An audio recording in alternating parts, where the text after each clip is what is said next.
Fala, turma, tudo bem com vocês? Espero que sim. Meu nome é Robinson Perego. Eu estou aqui em mais um episódio do Mavielo Conecta com o nosso convidado super especial, né? O Xisto Bueno, que é diretor executivo do Fórum Agro MT. Seja bem-vindo, Xisto. Obrigado. Como vocês sabem, o nosso objetivo com a Mavielo Conecta é trazer pessoas influentes e temas relevantes para o agronegócio, que assim como a Mavielo vão fazer a diferença no seu dia a dia. Hoje nós temos a honra de receber aqui o Xisto Bueno, né, diretor executivo do Fórum Agro MT. Muito obrigado. Xisto, formado em Direito, né, traz uma vasta experiência de 17 anos no setor público, atua em diversos cargos estratégicos na Assembleia Legislativa do Estado de Mato Grosso, incluindo consultor legislativo, consultor jurídico da mesa diretora, secretário de serviços legislativos e secretário parlamentar da mesa diretora. Após essa trajetória significativa no Poder Legislativo, acabou aceitando esse desafio de liderar o Fórum Agro MT, onde tem sido uma voz ativa em defesa dos interesses do setor agropecuário em todo o estado de Mato Grosso. O Fórum Mato Grossense da Agropecuária, também conhecido como Fórum Agro MT, foi criado em 2014, é isso mesmo, né, Xisto? Sim. Com o objetivo de fomentar o desenvolvimento do agronegócio no estado de Mato Grosso, buscando aí fortalecer as soluções para o setor. A iniciativa busca a importância da evolução do agronegócio na nossa região. Xisto, eu dei uma leve espiada ali no seu LinkedIn e eu vi uma frase que eu achei bastante interessante. Um universo de novas possibilidades, onde pretendo ajudar a construir um espaço de desenvolvimento para o estado de Mato Grosso. De onde que surgiu essa inspiração para essa frase aí? Você pode começar nosso bate-papo com esse assunto? Bom, primeiro, obrigado pelo convite, Robson. É um prazer estar aqui. É uma honra, né, poder representar a agricultura de Mato Grosso, a agropecuária. Né, o Fórum Agro tem feito um trabalho ao longo dos anos de muita relevância nesse sentido, buscando aproximar o setor produtivo do setor público para poder participar e discutir as políticas que vão influenciar no dia a dia de todo mundo.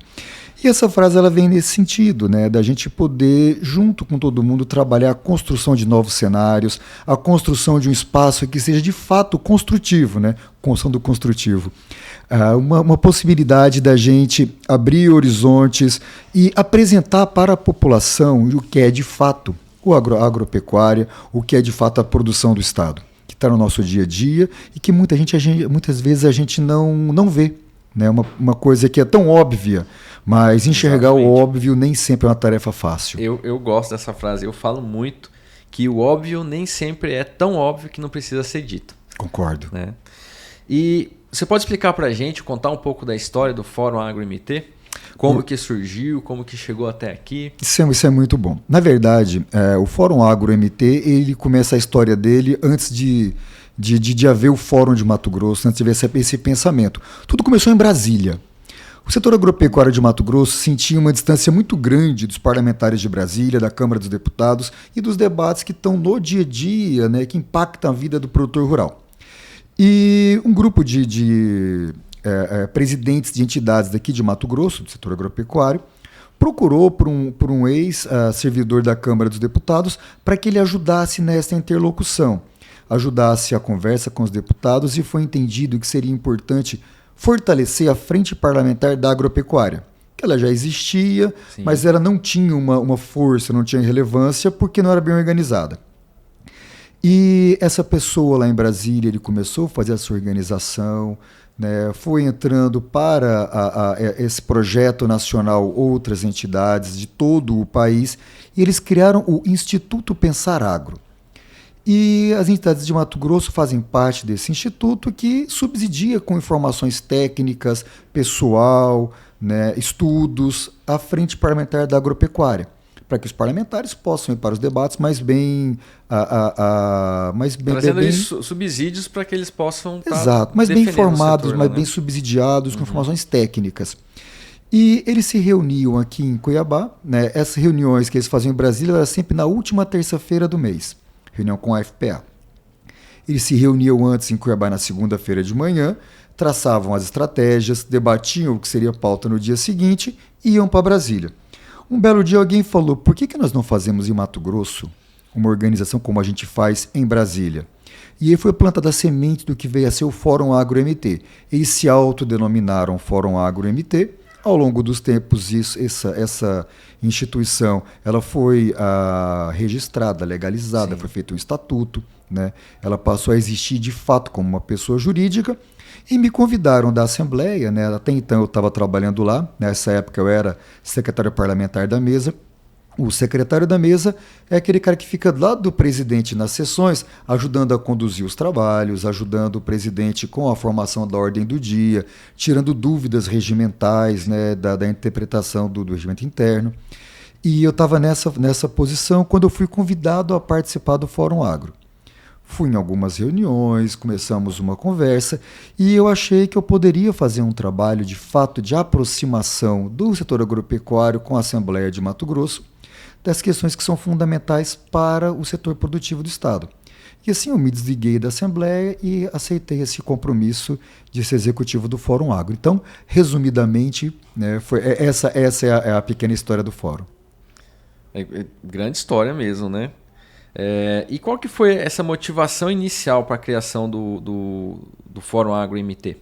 A aproximação do setor com os deputados.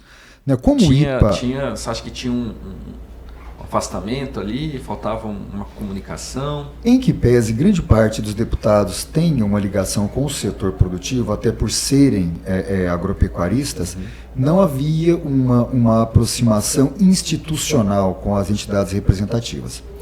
E as assessorias dos deputados muitas vezes pensam em projetos que são com muito boa intenção, mas que ou estão atrasados com relação à realidade do campo, ou então que são até prejudiciais, né? A gente pode até falar sobre isso na sequência. E havia, então, esse vácuo da comunicação. Foi criada uma frente parlamentar da agropecuária no passado, mas ela não era uma frente parlamentar que fosse atuante de fato. Sim, faltava uma atividade ali mais... Ela existia no papel, existia como criação, mas não existia como produto, como trabalho. Então a nossa função foi essa, aproveitar essa frente parlamentar que foi criada, né, e as que foram criadas logo depois dela também, e fazer com que houvesse uma comunicação entre deputados da frente parlamentar e setor produtivo. Entendi. E quais foram aí os principais desafios que vocês enfrentaram na criação e na continuidade do Fórum Agro-MT? Antes de mais nada, criar essa relação de fato. Né, que a relação ela tem que ser construída dia a dia, hoje em dia nós temos uma relação boa com o parlamento, mas ela precisa ser reinventada, retrabalhada, rediscutida toda semana, todo mês, todo ano, né, a cada mandato, e não tem uma fórmula pronta. Sim. Então o principal desafio sempre é a aproximação, o convencimento dos deputados que aqueles projetos, que aqueles produtos são bons ou são nocivos para o setor agropecuário. Então, acho que o principal sempre é esse, é a questão do relacionamento. E, a partir daí, o convencimento dos deputados que não têm ligação com o setor agropecuário de que algumas pautas são equivocadas. Né? Muitas vezes a pauta tem um viés um pouco mais ambiental, mas é uma pauta ambiental que não condiz com a realidade dos fatos. Né? Você poderia citar alguma para a gente? Desmatamento. Desmatamento. A pauta do desmatamento é uma pauta fantástica, pelo seguinte, é imputado ao produtor rural que ele é um grande desmatador, que ele é o vilão da humanidade, quando na verdade é o contrário. Nós temos uma norma nacional, né, o Código Florestal, a Lei 12.651, que fala que o produtor, em área de floresta, ele só pode abrir 20% da área, na casa da Amazônia Legal. É muito pouco, né? Pouquíssimo. E que nas áreas de cerrado ele pode abrir até 65%. E o que faz aqueles 80% na floresta e os 35% no cerrado? Ele é obrigado a cuidar. Fica aquela área de preservação permanente. Exatamente, ali, né? E muitas vezes é imputado ao agricultor que ele coloca fogo na mata para poder abrir. Não existe isso, não existe. Pelo contrário, ele tem a obrigação de cuidar da mata. Se porventura algo acontece com ela, é o CPF dele que está ali em cima em jogo. E então, acontece aquele embargo de área, né? Ele tem mais problema desmatando ilegalmente do que se ele for fazer de forma regular, né? A Secretaria de Meio Ambiente de Mato Grosso hoje tem instrumentos tecnológicos de altíssima precisão.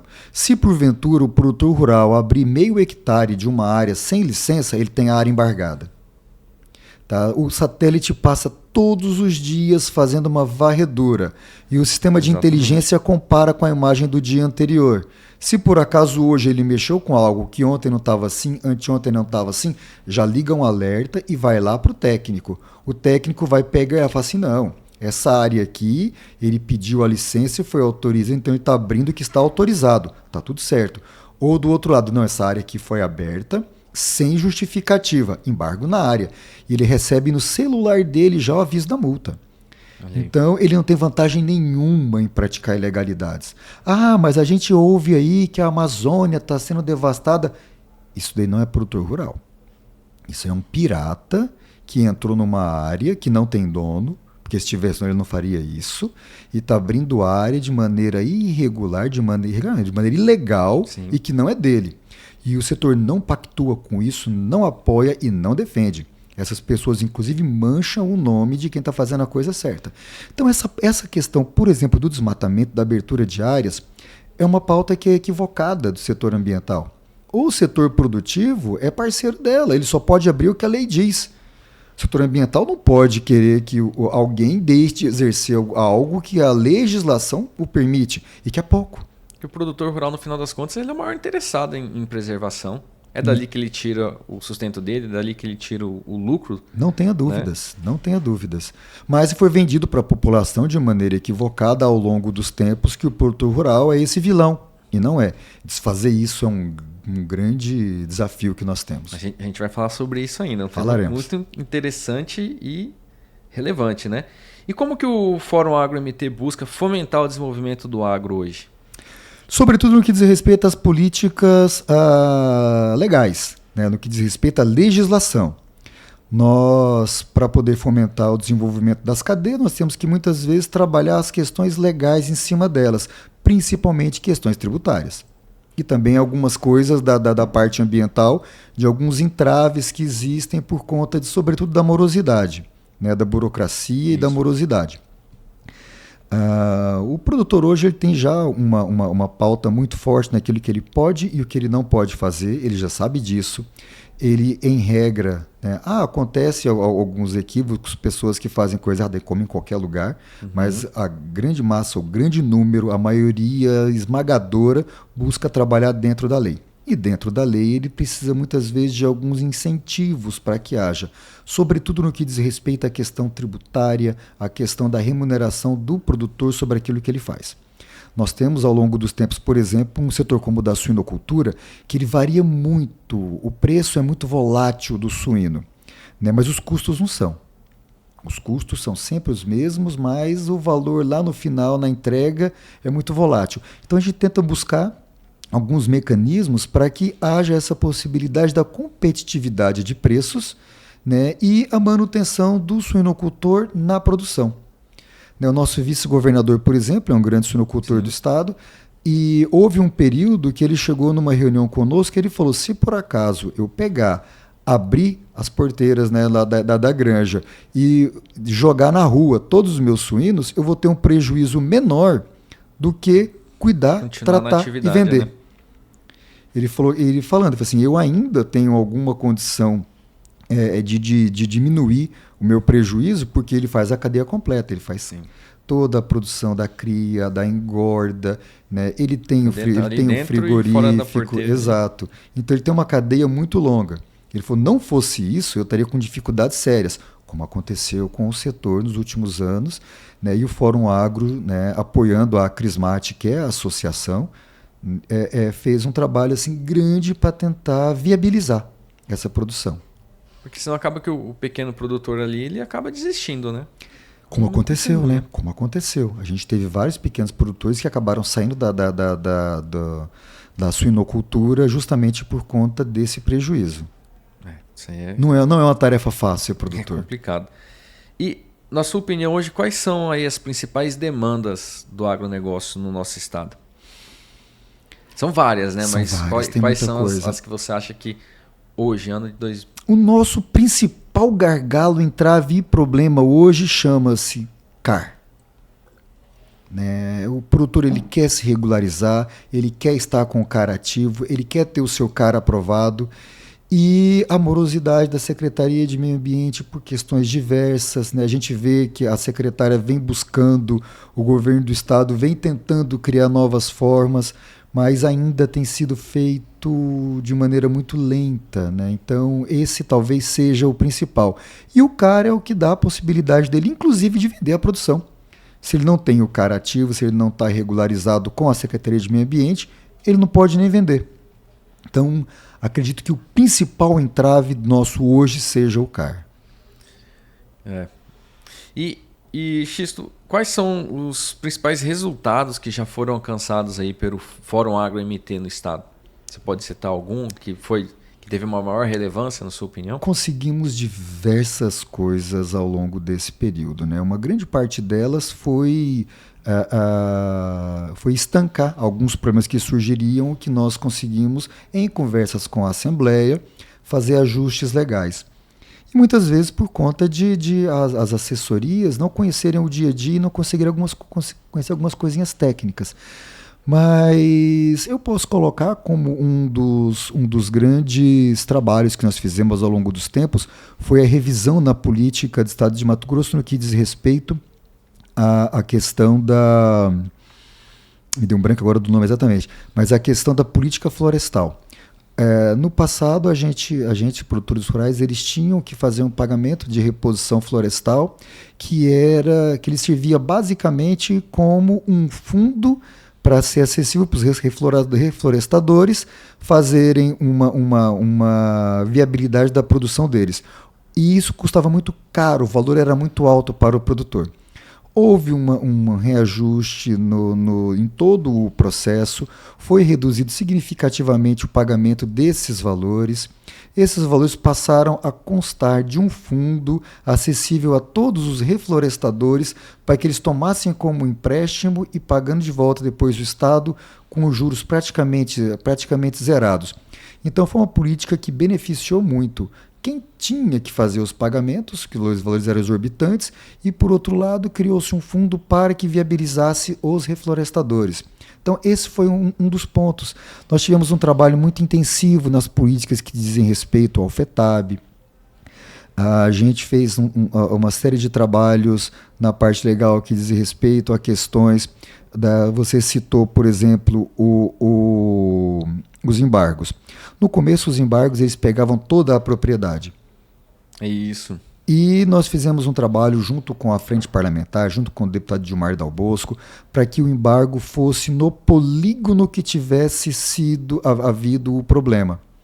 Porque muitas vezes, como aconteceu recentemente, um produtor de Mato Grosso ele teve um embargo na propriedade dele por conta de algo que ele não fez.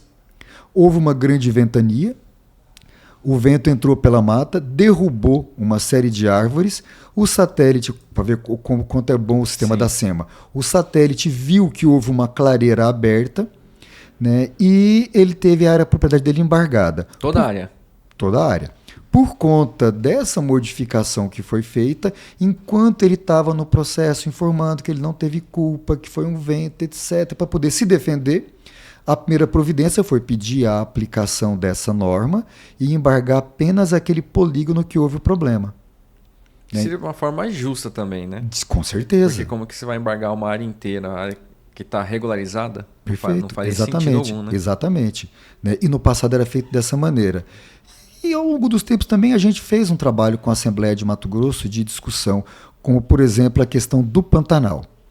O Pantanal nós temos uma lei, que é a lei mais rigorosa do mundo, a lei do Pantanal, a lei da BAP, e havia a proibição de substituição de gramíneas para que pudesse viabilizar a bovinocultura. Então foi inviabilizada a bovinocultura no Pantanal depois dessa lei. Juntamente com a Frente Parlamentar, Comissão de Meio Ambiente, deputado Avalone, foi feito um trabalho gigante de contratação da Embrapa, um reestudo daquilo tudo, com uma proposta vinda da Embrapa de modificação da lei.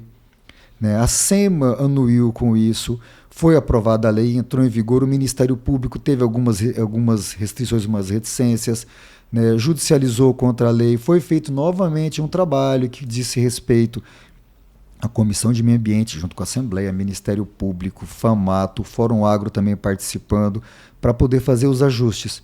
Foram feitos os ajustes e tudo está funcionando.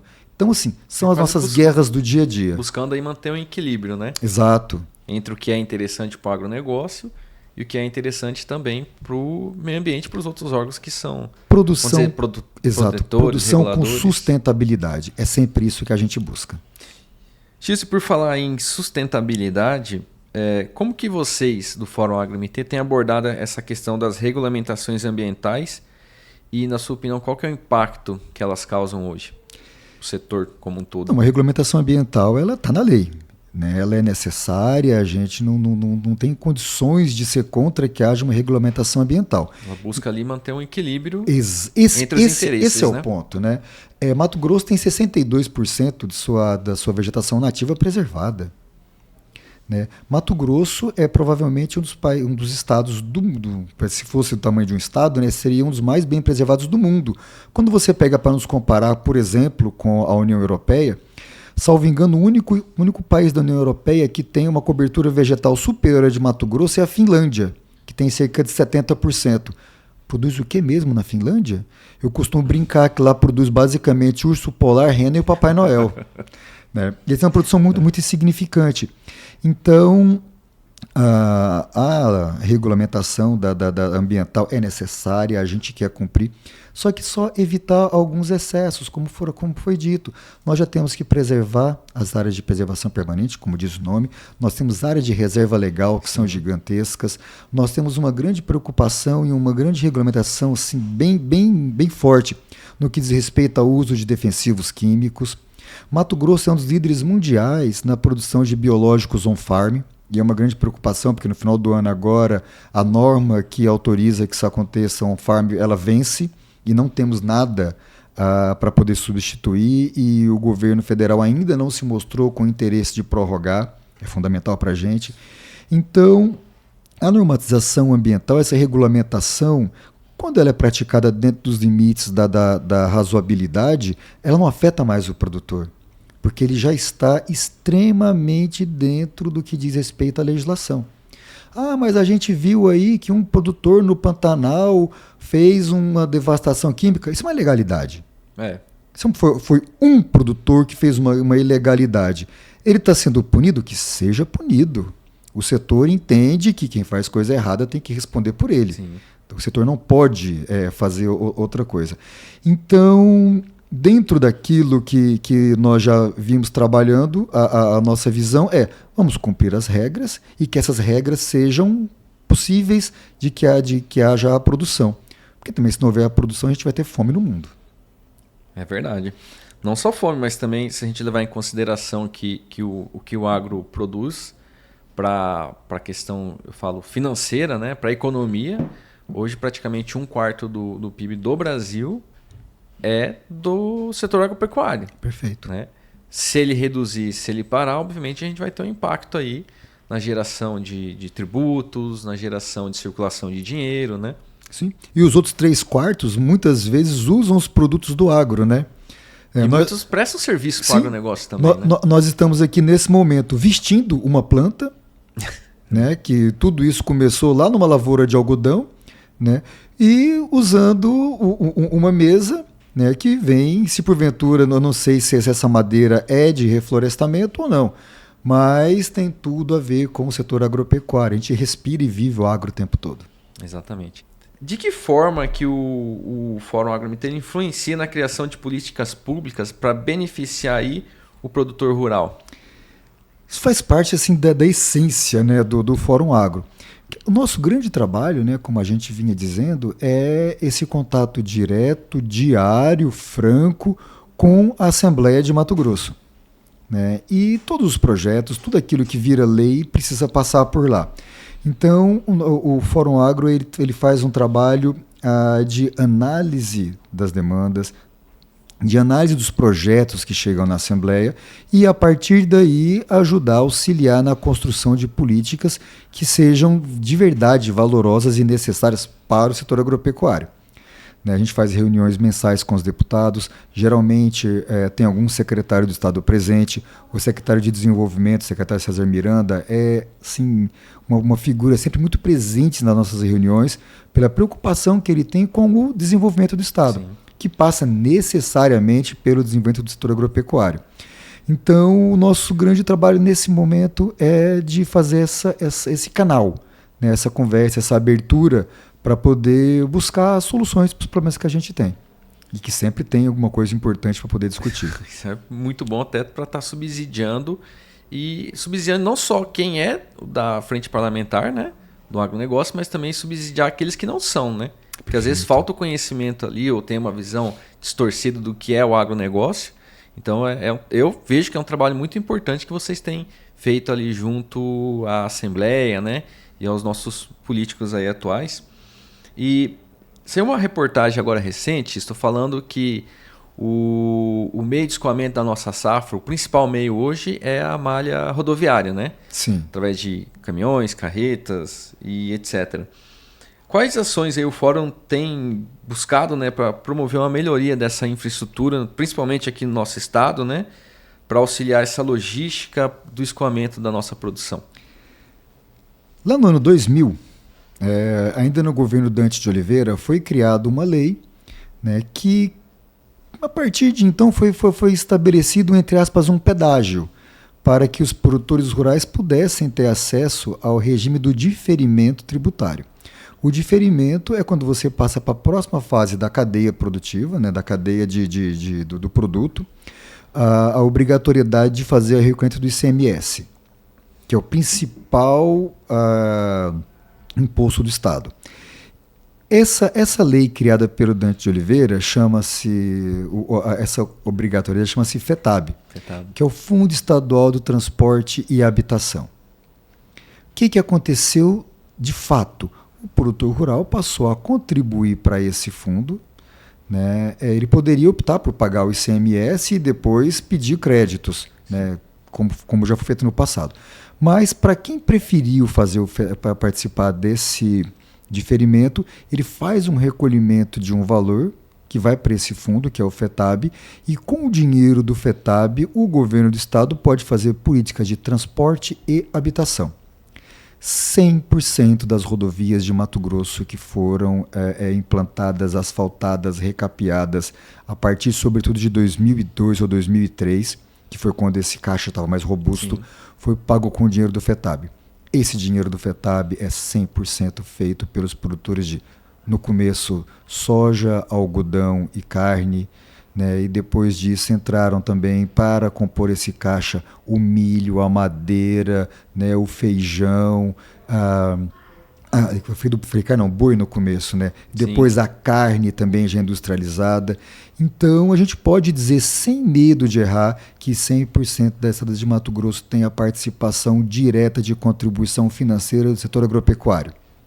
Então quero acreditar que com isso a participação do setor ela é franca, direta e necessária. Sem o FETAB não haveria esse investimento todo em Mato Grosso. Buscando a melhoria, né? Buscando melhoria, sempre. Estradas, segurança, né? Exato. Isso fora para aquelas outras rodovias que são vicinais e etc., o que a gente convencionou chamar de PPP Caipira, que são as parcerias público-privadas, né, entre o produtor rural, PPP Caipira, né, que o produtor rural ele também aporta recursos ali, como uma parceria direta, muitas vezes com o município, até mesmo com o Estado, para poder fazer asfaltamento dessas rodovias, estradinhas vicinais e coisa e tal. Muito bom. E de que forma, né, o Fórum hoje trabalha para fortalecer esse diálogo, né, entre produtores rurais e o governo? Por meio da Frente Parlamentar da Agropecuária. Frente Parlamentar é o... Ela é o caminho de tudo, né?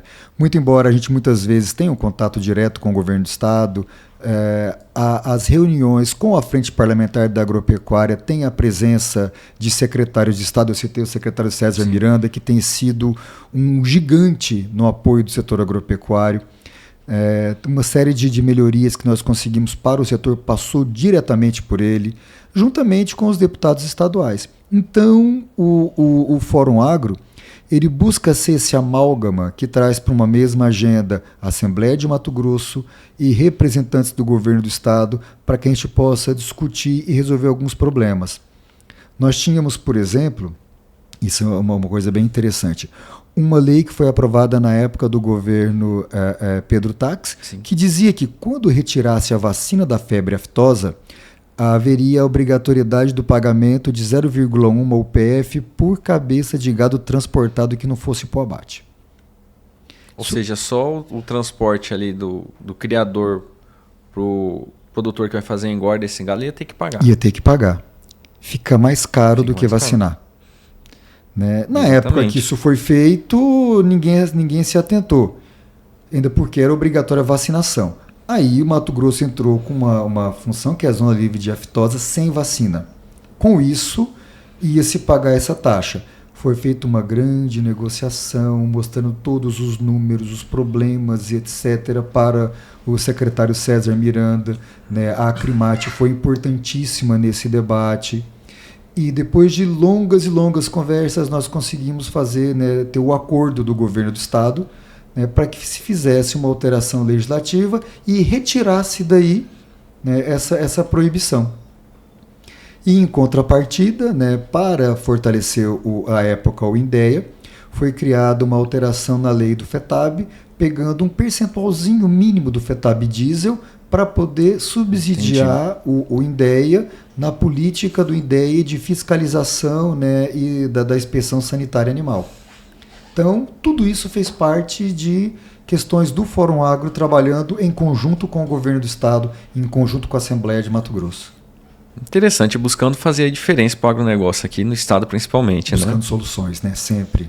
Isso é importantíssimo. Acho que faltava um pouco disso para o agro no geral aqui no estado, né? Faltava alguém para ter uma maior representatividade, né? Quando a gente tem a união dos setores, quando a gente tem as entidades trabalhando juntas, né, uma falando dos seus dilemas e problemas para outra, e todas elas trabalhando em conjunto para solucionar o problema, não só o seu, mas de todo mundo, sim, a gente começa a criar uma força que é relevante e que faz com que esse mecanismo todo gire. Legal. Hoje a gente sabe que um dos maiores problemas que o agro enfrenta, até por ser uma chamada indústria a céu aberto, né, é um problema climático, né? Clima no mundo a gente vê parece virar de cabeça para baixo. Como que vocês têm buscado soluções ou buscado, né, esse desafio para enfrentar esse desafio desses problemas climáticos que tem atingido aí o Brasil atualmente? A questão do clima é algo em que muita gente diz que não acontece, que não é um problema, mas a gente vê que o mundo mudou.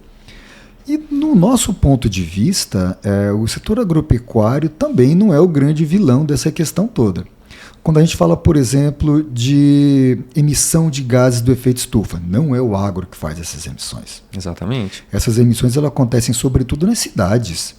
É nas cidades que a gente tem um grande número de veículos cuspindo gás carbônico 24 horas por dia, porque à noite também tem carro funcionando, né, na atmosfera.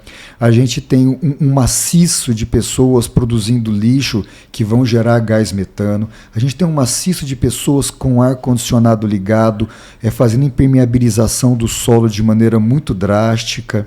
Né? Então, as zonas urbanas são os grandes também, acho que, né, as indústrias, sem dúvida, são os grandes responsáveis por esses gases poluentes. Qual é a participação do setor agropecuário? Primeiro a gente vai ter que lembrar, que a gente falou lá na primeira parte do programa, que nas áreas de floresta só pode abrir 20%. Isso. Ou seja, 80% da vegetação da floresta está preservada, e preservada de maneira eterna. A área de reserva legal ela vai ter que ser mantida ali. Sim. E 35% do cerrado. Alguém pode falar, mas o estado de não sei quem abriu mais. No passado havia uma outra legislação, alguém abriu um pouco mais, só que quem tem áreas abertas e que não está regularizado, que abriu de maneira irregular, tem que se recompor. Está tendo que reflorestar. Está tendo que se recompor, sem dúvida. Então, no nosso ponto de vista, o setor agropecuário ele contribui de maneira gigantesca de várias maneiras. Primeiro, a manutenção da floresta em pé. Ninguém tem tanta floresta em pé quanto o Brasil, quanto o Mato Grosso, quanto o Amazonas, né? E ninguém produz tanto com tanta sustentabilidade quanto o Mato Grosso.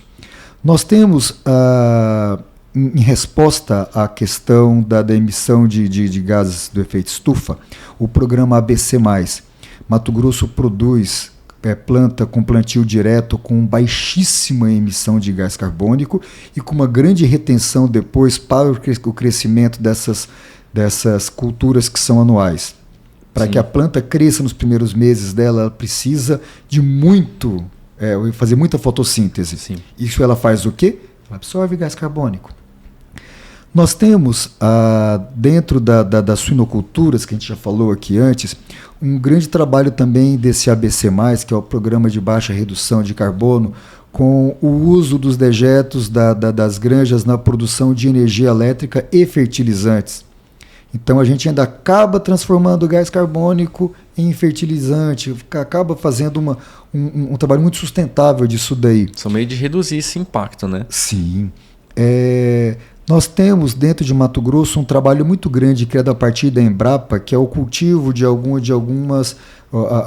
um trabalho do manejo com o gado para diminuir os gases entéricos que também fazem parte da ruminância e coisa e tal. Com isso, é menos metano colocado no ar. Então, é feito um trabalho de tecnologia sempre muito grande, reduzindo os impactos dia após dia, além da manutenção das florestas, além das culturas que são de grão serem grandes captores, né, captadores e fixadores no solo do gás carbônico. Então, está sendo feito. Está sendo feito um trabalho muito grande.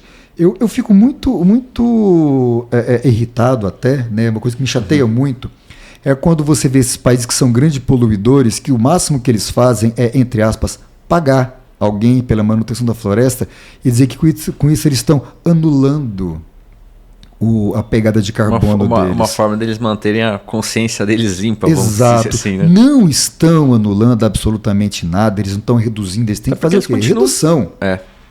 Se por acaso ele emite X toneladas ano e no ano seguinte ele emite X toneladas igual, ele não fez nada. No máximo, ele está pagando alguém para limpar a sujeira. Então, é um argumento ruim. De nossa parte, vem sendo feito, vem sendo cuidado da natureza, vem sendo mantida a floresta em pé, vem sendo feito um trabalho de redução de emissão de gases com os programas do ABC+, o ABC+. Então, o setor agropecuário está fazendo sim a parte dele. A gente precisa que a indústria, que as cidades façam também. Não é só cobrar do agro, né? Exato. Já que o agronegócio tem que carregar todo esse peso. Muito bom, Xisto. Vamos partir agora umas perguntas mais para você, não só para o Fórum AgroMT. Eu queria saber o que te motivou a entrar nesse setor do agronegócio, seguir aí, né, como diretor executivo do Fórum AgroMT. Foi uma mudança, não vou dizer radical, mas sair do setor, né, legislativo para ir para o praticamente privado né, o que te motivou? Foi uma mudança muito grande. Sobretudo o desafio, né, de buscar uma comunicação melhor do setor agropecuário com o setor público. Que eu fiquei na Assembleia durante muitos anos e via passar por lá muitas matérias, muitas coisas que a gente via que era mal discutido, e era mal discutido porque o deputado, na sua grande maioria, ele é uma pessoa que é um generalista. Sim. Ele não é um especialista naquela área. E a gente via que muitas vezes aconteciam debates que eram infundados, debates com problemas por falta de conhecimento. De trazer ali a realidade. Exato. E vendo o que aconteceu em Brasília, né, naquela época, quando eu fui convidado, eu fui a Brasília conhecer como que funcionava o IPA e tudo mais, eu entendi que seria muito interessante fazer o desafio desse diálogo, de colocar luzes no processo, de fazer com que houvesse a apresentação para os deputados e até para a sociedade, sim, de uma realidade que é de fato, mas que não é publicizada, que não é colocada para a grande população, enquanto a população compra uma realidade distorcida. A gente vê livro didático que coloca lá o agricultor despejando o defensivo químico, né, o agrotóxico, como gostam de chamar, inclusive, no rio direto. Exatamente. Gente, se soubesse o quanto custa caro isso. né? Eles iam entender que o produtor, se ele pudesse não usar, não seria usado. Inclusive o produtor gasta um dinheiro absurdo para ter todo o tratamento dessas embalagens, por exemplo, né? Tem toda uma legislação em cima disso. Ele não pode simplesmente chegar e descartar em qualquer lugar, né? Tem todo um trâmite a ser seguido. Ele tem que devolver tudo para quem ele comprou, né? Não se usa tanto quando é dito. Sobre a questão dos defensivos químicos, né? Fala-se que o Brasil é campeão mundial do uso. Em números absolutos Olha o tamanho da nossa área. Exato. Não dá para se comparar, né? Eu não tenho como comparar o Brasil com o que a Espanha vai usar. Mas a gente compara com os Estados Unidos. Compara porque os Estados Unidos é muito grande. Mas os Estados Unidos tem uma safra, porque eles têm inverno rigoroso com neve. Nós somos um país de clima tropical e que nós não temos uma safra, nós temos pelo menos 2. Sim. Quem tem irrigação faz 3. E tem um grupo pequeno que está conseguindo fazer uma 4ª safra no ano. Então, se eu tenho 2 safras no mínimo, e se eu usar exatamente a mesma quantidade que os Estados Unidos, por exemplo, usam, eu já vou usar o dobro, em números absolutos. Né? Partindo do princípio que estamos trabalhando com o mesmo tamanho de área. Quando nós falamos do uso por hectare, nós saímos de primeiro e vamos para o fim da fila, vai para 20º, se não me engano, quando a gente vai comparar por tonelada de alimento produzido, segundo o relatório da FAO, a gente é quase o 40º. Então, nós não somos os campeões, mesmo tendo pragas que outros países não têm. Então, isso foi o que me motivou, sobretudo, criar uma linha de comunicação, conversar melhor com a Assembleia e tentar conversar com a população. E mostrar que o setor não é o bandido, não é o vilão. Passar uma visão do que é a realidade, né? De fato, a população, no geral, tem uma visão distorcida, né? Do que é o agronegócio. Foi trabalhado durante muitos anos, né, essa visão distorcida, ela foi cultivada, né, eles olham para o agro como se fosse aquele agro lá da década de 60, 70, né, quando o governo federal mandava desmatar até a beira do rio, era obrigado a fazer isso. Né, tudo mudou, o mundo mudou, o setor mudou, e isso que a gente quer contar para a população. Muito bom, isso é muito bom. E qual que foi aí o maior desafio que você enfrentou ao longo da sua trajetória, se seja antes de chegar onde você está hoje? Qual que foi o maior desafio? Dentro do setor é sempre essa questão da comunicação. O setor conversa muito bem para si, mas ele conversa geralmente, eu costumo brincar, né, que é pregar para convertido. Eles fazem reuniões para poder dizer, né, que eles têm a obrigação de manter 80% da floresta, que eles não colocam fogo nela, sobretudo, porque a lei diz que não é para colocar. Eles têm que obedecer à lei. Só que eles contam só para dentro isso. Aí quando acontece uma coisa no mundo exterior, né, entre aspas, né, que a sociedade vê... Que é fora da bolha ali. Ele é pintado como vilão, como bandido, e não sabe ainda como mudar isso. Então acho que o grande desafio é esse. É contar a realidade do setor. Entendi. E se você pudesse descrever o agronegócio em uma palavra, qual seria essa palavra e por quê? Vida. Vida. Porque o setor agropecuário é o que faz com que a gente tenha vida. E eu estou falando do pequeno produtor, do médio produtor, do grande produtor, do gigante produtor. Né? A vida só acontece porque nós temos o setor agropecuário. A gente teve uma expectativa de que haveria fome no mundo, e isso só não aconteceu porque a gente teve uma revolução agrícola com o uso de fertilizantes e defensivos. Do contrário, a gente teria um mundo com fome. Exatamente. E a população mundial, praticamente, dos anos para cá, só tem aumentado, né? Não tem a tendência de ter uma queda, né? Apesar de falarem assim, não, o que vai diminuir, a gente não vê isso, né? Não está acontecendo no dia a dia. Se a gente pegar números absolutos, a população tem ano a ano aumentado, né? Diminuiu a curva de crescimento, mas ela continua aumentando. Continua. Exatamente. E para você, assim, qual que é o legado que você gostaria de deixar aí para as próximas gerações do setor do agronegócio? Um setor agropecuário que consiga mostrar para a população que ele produz com sustentabilidade, com respeito às leis e normas ambientais, e um produto que cada vez mais acessível para a população. Né? A gente tem buscado fazer com que haja uma diminuição, né, do uso dos defensivos químicos, a defesa do biológico on-farm, a defesa de uma produção que seja cada vez mais sustentável. Acho que o grande legado vai ser esse, mostrar para a população o que é o setor e trabalhar para que o setor seja cada vez mais tecnológico e cada vez mais, entre aspas, limpo. Buscar uma produção efetivamente ecologicamente correta, ambientalmente viável, sustentável. Trabalhar por isso, mostrar como isso vem sendo feito e fazer com que seja feito cada vez mais. Isso é muito importante que você trouxe essa questão, porque o uso de defensivos químicos, por exemplo, o próprio produtor já tem buscado soluções para estar reduzindo o seu uso, e a gente vê um crescimento acentuado da utilização do biológico, né, que a gente estava conversando aqui. Exato. É o que a gente busca, né? É o que a gente busca, viabilizar a produção cada vez mais e cada vez mais que ela seja mais sustentável. Isso é interessante você trazer aqui para a gente, porque quando a gente fala de tecnologia do agronegócio hoje, aqueles que pensam que o nosso agro não é tecnológico estão muito enganados, né? Falando da aplicação de defensivo químico, a gente vê que os aplicadores hoje estão passando a utilizar a inteligência artificial, e essa inteligência identifica onde que está aquela praga ou aquela erva daninha para estar fazendo a aplicação já localizada ali, né? Isso causa aí uma redução. E o aumento da utilização do biológico, né? Isso aí para o meio ambiente é assim, fantástico, né? Nós temos hoje bicos que fazem a pulverização extremamente precisos, né? Com um mínimo de deriva, com um mínimo de desperdício, usando muito menos água do que se usava no passado. Então tudo caminha cada vez mais para a redução do uso, caminha cada vez mais para que seja mais preciso, mais econômico, mais viável. Então, o setor só avança nesses cuidados todos, e que termina com uma produção mais barata, inclusive, com um custo operacional menor. Então, para o produtor, investir em tecnologia é fundamental. Ele tem uma produção melhor com um custo de produção menor. Excelente. E se você pudesse mudar alguma coisa no agronegócio, Xisto, hoje, o que seria, na sua visão? Olha, na parte tecnológica, eu acho que a gente está caminhando cada vez melhor, cada vez mais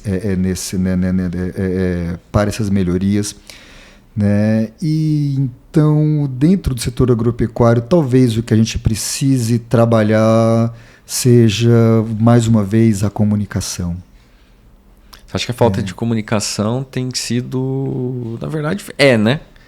Um grande entrave, né? Acredito que sim. Que a população, volta a dizer, ela não conhece a produção agropecuária. Ela se pega e se pauta em alguns pontos que não são de fato. Não são de fato. E o que seria hoje, você acha, um caminho a ser seguido, não só, né, por vocês, pelo Xisto, mas pelo agro no geral? O setor agropecuário buscar. O que o setor pode fazer para estar mudando essa visão da sociedade, essa visão deturpada que a sociedade tem do agro hoje? Conversar mais, levar as pessoas para poder conhecer o que é a produção, né? Nós tivemos esses dias, por exemplo, uma reunião com o comandante do Corpo de Bombeiros que falou sobre o fogo. E nessa fala sobre o fogo, ele mostrou que o lugar onde menos houve focos de incêndio, né, foi justamente dentro das áreas produtivas. Foi menos de um foco para cada 100 km², enquanto nas terras indígenas estava acima de 7. Enquanto nas unidades de conservação estava acima de 6. Você trouxe até a questão do percentual, né, que a gente estava conversando, ficou equivalente ao quê? A 0, alguma coisa? 0,99 focos para cada 100 km². Menos de um. É muito pouco quando a gente for comparar com as áreas indígenas, como você falou aqui, né? 7 vezes mais as áreas indígenas, 7, pouco, 6 e pouco mais na unidade de conservação. E mais uma, esses focos, mas esse fogo muitas vezes acontece de forma espontânea, ou é um raio, ou é um fio de eletricidade que acaba produzindo alguma labareda e pega fogo. E também outra coisa importante, o comandante disse, é que o principal apoiador do Corpo de Bombeiros para apagar os incêndios são os produtores rurais. Além deles serem o lugar onde menos teve fogo, são os que mais ajudaram a poder conter os incêndios florestais. Então a gente precisa contar essa realidade para a população. Isso é muito importante. Xisto, infelizmente, né, tá acabando aqui o nosso tempo. Foi um prazer ter você aqui com a gente, conversando, trazendo um pouco mais aí da visão do agronegócio, né? Que é o nosso objetivo é esse, é mostrar para a população, para a sociedade, para aqueles que estão assistindo a gente que o agronegócio não é o vilão da história, é muito pelo contrário. E a gente tem um quadro aqui que eu costumo chamar pinga-fogo, e estava conversando um pouco antes, né? E eu tenho 3 situações que eu quero te perguntar e uma delas vai ter uma pergunta aí para você. Você escolhe aí o plantio, o manejo ou a colheita? Vamos de plantio. De plantio? Tá bom. Xisto, o que você tem plantado hoje na sua vida que você espera aí no futuro colher bons frutos? Acho que nesse ponto a gente tem um eterno plantio, né? A gente sempre está tentando criar coisas, buscar. Nesse momento, profissionalmente, o que a gente vem plantando e tentando cada vez mais é fazer a aproximação do setor agropecuário, não só da Assembleia, não só do governo, mas da sociedade. E o que a gente espera colher com isso a médio e longo prazo são políticas mais voltadas para o setor, para que haja um desenvolvimento cada vez melhor e com uma mudança da visão da população do que é o setor agropecuário, para que eles entendam que o setor nós temos um agro no Brasil e em Mato Grosso com as leis mais rigorosas do mundo, com respeito ao meio ambiente que lugar nenhum do mundo conhece e ainda assim conseguindo índices de produtividade gigantescos, mostrando o que é a tecnologia aliada à conservação ambiental. Muito bom, excelente.